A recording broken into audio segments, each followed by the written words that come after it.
Hey, I'm Val, and I was bored, so on July 24th, 2025, I decided to break the record for the lowest amount of punches needed to beat Batman Arkham Asylum without the use of any glitches, and believe me, it was way easier than expected. I'm honestly surprised nobody else has done it yet. Now, what counts as a punch? Pressing the punch button, that's it. But I decided to throw in ground takedowns as well just to make things a little harder for me, banning them entirely for this run. Those are the only two rules for this challenge. Oh yeah, and no commentary due to this not being streamed, so enjoy the absolute silence once again. And with that out of the way, let's now get into how I managed to lower the amount of punches to its absolute lowest without the use of glitches. The first encounter is extremely simple due to the fact that there is an electric fence, allowing me to electrocute 5 thugs and take out the 6th with a counter. Wait a minute. If you've played these games, you'd know that there are 7. 3 the first round and 4 the second. How did 1 die over there? We'll get into that shortly. As soon as the second encounter, you'll see exactly how I did it. You see, countering doesn't do damage. That is unless you have a combo of 3 first. And what happens when you dodge over a thug? You retain your combo, meaning you can counter, dodge over thugs, counter again, and dodge until you have a combo of 3 where you can actually deal damage, and from here, keep repeating that until you take both of them down, allowing me to take out both of these thugs without using any punches, unlike every other person who has attempted this challenge.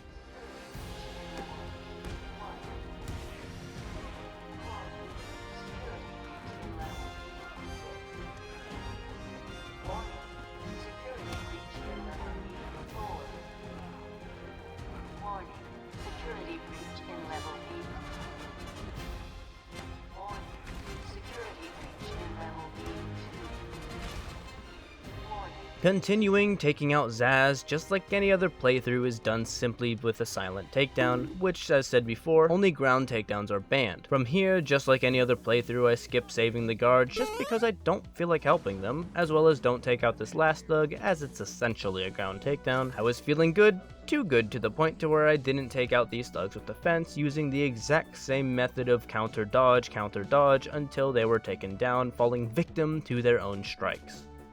And the first Titan is pretty standard as well, letting him beat me until his inevitable demise via cardiac arrest, allowing me to get away with no punches, and then I unlocked remote control batarang for some reason. I'm actually not sure why I did it this run. Again, I decided to put my skills to the world's easiest test by just taking them out with counters instead of the fence. You get it by now. This is an easy way to deal with any and all thugs that are not knife thugs, both of these thugs dying to severe testicular torsion. We scan the conveniently spilled balls flask and use the conveniently placed alcoholism trail and almost die from an elevator. And once at the top, electrocute even more thugs just because, well, why not? Most of them shouldn't be alive anyways due to the heinous crimes they committed. Oh, but the last was taken out with a counter, not electrocution, because I felt like it. Skip all of these thugs because, once again, I felt like it, and in order to not take out the last one, I knew I could just use a silent takedown, but instead bataranged them and opened the vent, leading to our first Predator section, which these will be mostly skipped due to every thug being able to be easily taken down with just silent takedowns. Throw sharp objects at the Quincy Sharp portrait, and finally outside. Other than these two silently, we saved the Batmobile without many issues thanks to the amazingly placed electric fence gate things, throwing all of these thugs into it whether you like it or not. This one seemed to suffer the worst of it, ragdolling down the steps very dramatically.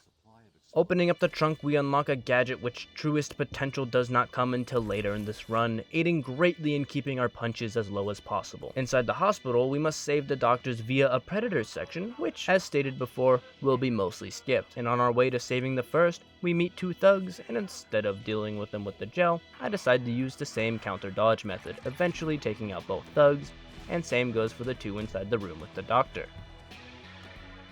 With the first doctor saved, moving on to the second was pretty simple, and there is, thankfully, an electric fence that we can throw all the thugs alive into again, clearing this encounter with ease.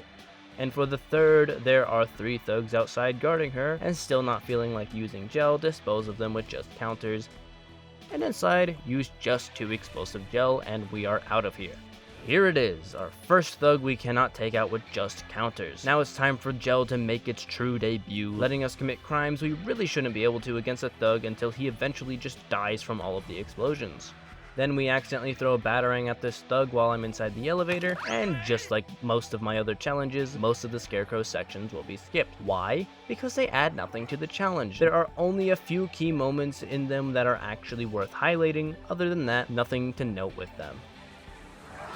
In order to not deal with the upcoming encounter, I place 3 explosive gel on the ground and the wall, and once the thugs are close enough, detonate it and run for the door. And even though it says secure the area first, just try again and boom, you can move on to the Gordon Predator section, which also has nothing to note other than now we are up against Bane. I have done my research before attempting this. I know there was absolutely no way to progress the fight without punching him, though I did try to see if it was combo related by starting off with a kick, though that resulted in me hitting him 3 times instead of just 2, so I reset and take out all 3 of the phases by just punching him twice, bringing our total punches from 0 to 6 in one encounter. An unavoidable encounter. Gel doesn't work on him like Titans, as we need to physically remove the tubes to beat him. We unlock the Bat Claw, which is both more helpful than expected, but also not helpful at all in most cases. The mileage varies quite a lot. I'd be rude and interrupt this thug's very pleasant phone convo with Joker and kill him with a counter before throwing everyone else into an endless pit below, falling for an eternity. And crap, Batman fell in too. Outside, I do my best to avoid the snipers. Well, I'd continue talking about the snipers, but there is quite the big fight here. So I take all of them but the knife thug out with counters, and after this, gel the knife dude to death because if he can be annoying for this challenge, I can be annoying to him. Back to the snipers, I take out the 2 on their individual towers as well as the 2 atop the Arkham Mansion, and once inside, skip the group below me because I can, as well as the big library fight for now, going straight for the collar dude, as well as the Predator section, and after, somehow doing this Predator section first time with no damage, continue our way to find the cure. Outside the office, 3 thugs stand watch, one with a gun, however gel can make non-Predator thugs drop weapons, as well as the claw and remote-controlled batarang, so after disarming them, counter them to death, because I can. After scanning her fingerprints allowing us to steal her identity, a group of thugs think they can be heroes and stop me from committing identity theft. But little do they know I have the power of countering and explosions on my side, taking out each of them, no punches risked. And now it's the moment you've been waiting for, taking out each of these thugs without punching, and I use the electric fence. That's pretty anticlimactic, though I am working on a run in hard mode where I do all of the encounters I can with only countering. No gadgets or fences, so if that sounds interesting, why not subscribe and turn on notifications to hopefully not miss it, as well as suggest any other challenges you'd like to see me try. Dealing with these 2 is pretty simple. Pull the one with the gun over and just counter like I usually do, and inside the next room, continue the usual strategy. I know there's a fence, but it's more fun this way. Well, it's not really, but it is, and since it's 2 knife thugs at the end, slowly explode them. After burning the formula, we once again have a Scarecrow section, which will be mostly skipped. However, there are skeletons, and if you don't know, explosive gel takes them out with 1 blow, making them quite easy to deal with both times. This thug thinks he's cool. He's not. He can be pulled over very easily, dropping a stick, and from here, counter. We kill Zsasz for the 500th time and move on to this fight. Well, counter dodge until the shock stick is left. Claw, counter, done, nothing special. The encounter outside Psychiatrics goes just about the same. Take out each and every one of them without the shock stick, and then take out the one with the shock stick. Easy peasy lemon squeezy. Due to the armed thug, I decided to only use explosive gel in this encounter. It's been a while since I last did, and now we unlock the cryptographic sequencer. And here we meet the Lunatics, an enemy that cannot die to counters. But you know what they can die to? Gel. Yup, gel again. And from here we enter the Harley Goon fight, which was surprisingly hard due to the 2 guns available. First phase was easy due to the electric fence, but second phase it disappears and the claw doesn't keep thugs on the ground for long, but after much trial I was able to overcome this without punching. More gel for these Lunatics. This one died in 1 due to being sent flying in the air. You can see my non-verbal confusion from it.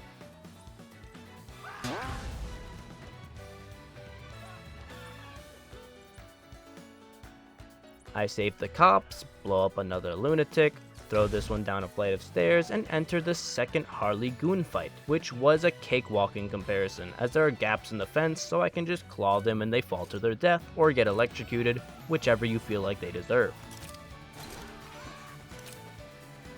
I throw the lunatic from before into this fence, blow up another, and another, and another, and outside I skip everything up until the Botanical Garden, where I take out this guy with the fence with the remote control batarang, and the other with gel to disarm him.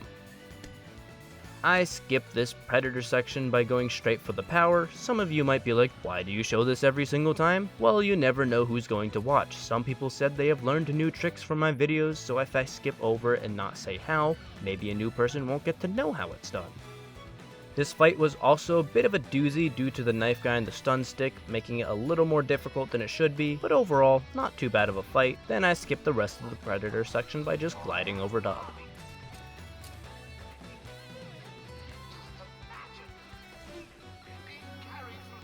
This encounter of two thugs is pretty easy to deal with gel. Then it's the hostage predator section. Well, it's a predator section, so there's not much to go over at all, except the fact I failed a few times, but we don't talk about that. Up next were the Titans, and as I stated before, I did my research, so I already know how to deal with them. But if you didn't, after they lose one bar and kneel for you to mount them, you can use explosive gel and their health will go down without mounting, as well as take them out when their last bit of health is remaining, negating any and all punches needed. I completely skipped this fight by going straight for the vent, and from here, take these two out easily with just gel, and once again the upcoming Predator section is skipped by just gliding over top them.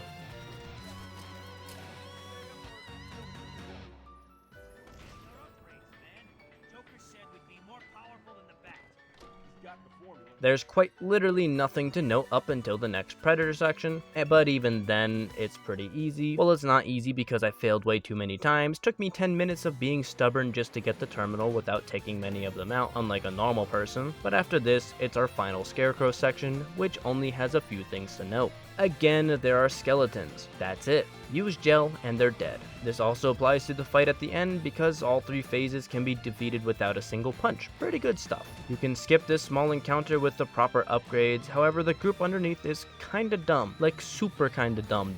It took me way too many attempts, however I won this one purely due to luck, as almost all of them clipped out of bounds in some way, shape, or form when being blown up by the gel, while specifically inside this room. I have no idea how that happened. Killer Croc has absolutely nothing to note for this challenge, as you shock him with the batarang anyways, or well, you don't have to. I did beat him once without shocking him, and then skip this group, going straight for the vent in order to unlock the Ultra Batclaw, and once you return, take them all out the same way I did the other group that was here. Pull these thugs to their death, and then counter the very last one to take him out instantly. Take out these two with just gel, shut off these two pumps without dealing with any of the thugs below, then completely skip this Predator section on our first attempt by going straight for the pump.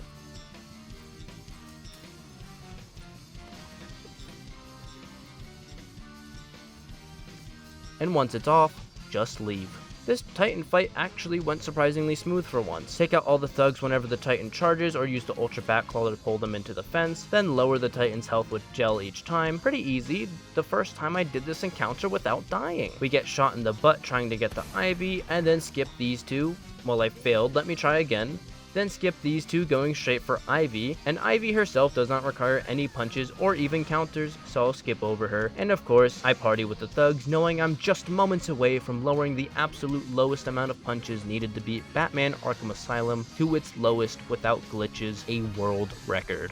The last Titan fight. Time to finish this. I actually had to use a tactical heal due to not being able to take out any of the thugs and their relentless behavior, but after trudging on, I was able to remove both of the Titans without punching, using gel once again to defeat them. The final boss, Joker. After pulling each of his thugs into the electric fence, I tried seeing if progressing the fight was combo based, but nope, no matter what I did, it takes 3 hits to move on. So I did this one more time and the challenge is over.